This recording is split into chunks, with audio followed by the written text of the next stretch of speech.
need the wall. And the Border Patrol, ICE, they all want the wall. We stop the drugs. We shore up the border.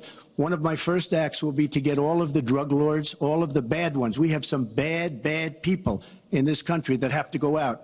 We're going to get them out. We're going to secure the border. And once the border is secured, at a later date, we'll make a determination as to the rest. But we have some bad hombres here, and we're going to get them out. Yeah, well, we got a bad hombre here right now. Tucker Carlson joins us live Good morning, here at the MGM. What did you think about that bad hombres thing? It blew up online. Well, I thought it was hilarious. I mean, Trump is at his best when he's sort of slightly tongue-in-cheek like that. I think he's a very funny guy, so I'm a sucker for that. But you know what it's taken as, wow, he doesn't like Hispanics. He used a Hispanic term. Not really. Right. Well, but you know That's why I stay off Twitter, because that's so dumb. No, I'm talking about other cable. Me as a reader. But you like cable. I'm talking about other cable networks. And also on Twitter, they say the hombre comment was insensitive. No way! Right. I thought I was incapable of being shocked by the lunacy of political correctness, but you have shocked me this early morning. Well, thank you very much. It's too dumb. Special thanks to America for the assist. All right, remember in the last debate, Tucker, when she pivots to Abe Lincoln? Oh, I was talking about Abe Lincoln. Yes. What I say in public is different than what I say in private. Well, then the Wikileaks come out last week, and some of them reveal that she's doing that again. So when asked about it, she was for open borders in one of the emails. And for free trade. So when asked, when asked about that, saying that's totally different than what you're campaigning about, she pivots to Russia. Watch this, and we'll get your reaction.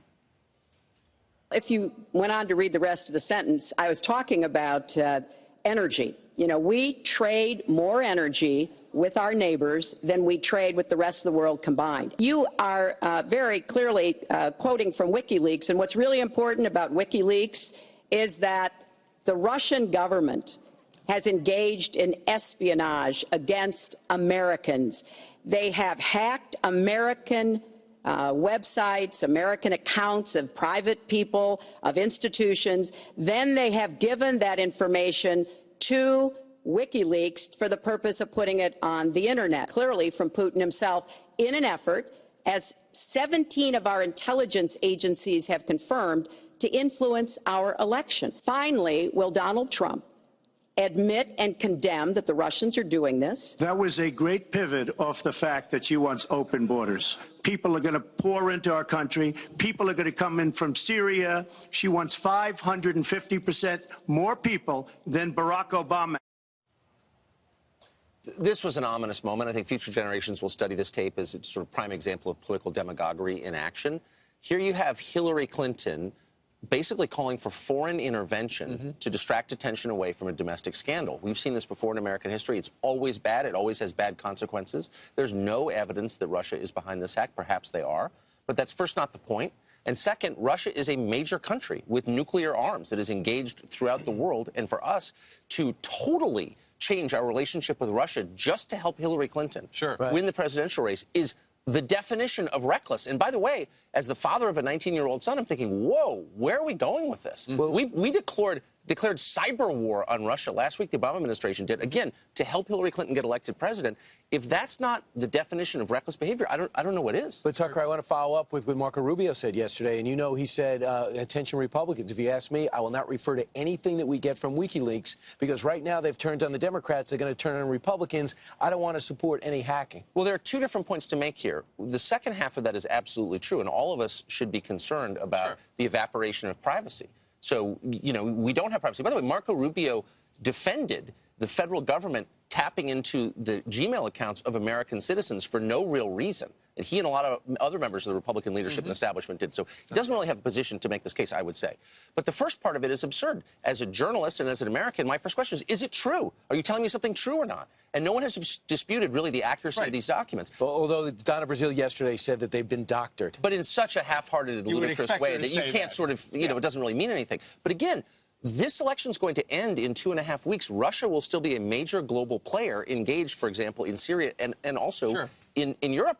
And our relationship is now defined by this. We get hacked all the time. The Chinese military is constantly stealing American industrial secrets. Are we going to war with China, too? No. This is nuts. Right. Yeah, of course, when it was revealed by WikiLeaks that Debbie Wasserman Schultz and her DNC had their finger on the scale for Hillary and not Bernie, then suddenly they believed it because they wound up firing her. So for Donna Brazile to say that last night, it's kind of funny. Here is Donald Trump bringing up yesterday when Tucker was with us, we talked a little bit about how James O'Keefe, you know, you've been watching his Renegade videos for a very long time where he tries to pull the curtain back to see what's going on. He's like an actor. Yeah, a producer.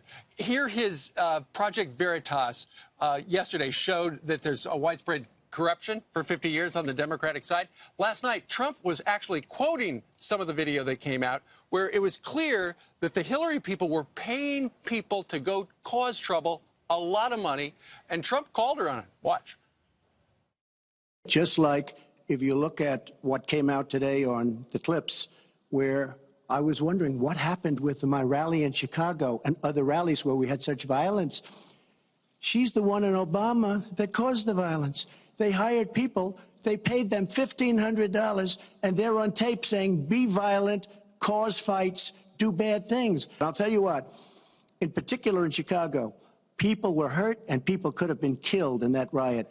And that was now all on tape, started by her. Tucker? So at the very moment that reporters are denouncing Trump as a racist for using the term bad hombre, they're ignoring this, one of the significant developments of the last week. There's evidence that the Democratic Party and its satellite groups are encouraging violence at political rallies, more chaos into our political system, as if we need more, we don't. Not just encouraging, they're paying them. Paying for it, and yet Trump says this, there is proof that it's true, and it just sinks beneath the waves because it doesn't fit, you know, the political agenda of the press. Like, this is suppression of information that I think the average person needs to know about. The guy that got charged met with the president over 40 times one-on-one and over 300 visits to the White House. He has quit to resign because so he's not a distraction any longer. It's, I mean, kind of conclusive, actually. But because James O'Keefe is unpopular in America's newsrooms, we're just going to kind of ignore it.